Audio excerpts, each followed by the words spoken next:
The integration or coadaptation of morphological, psychological, and behavioral traits is represented by whole organisms' performance traits such as locomotion or bite force.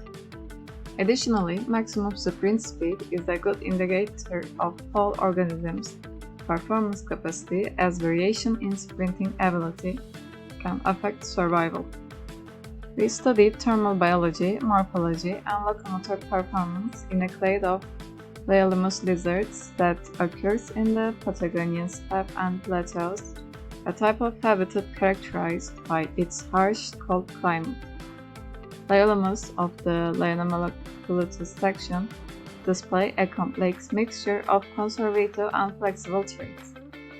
The phylogenetically informed analysis of these 10 Liolaemus species show little correlation of their thermal traits.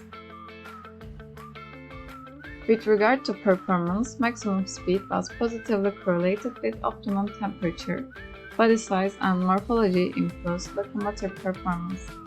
Hind limbs are key for maximum speed, but forelimb length was a better predictor for sustained speed.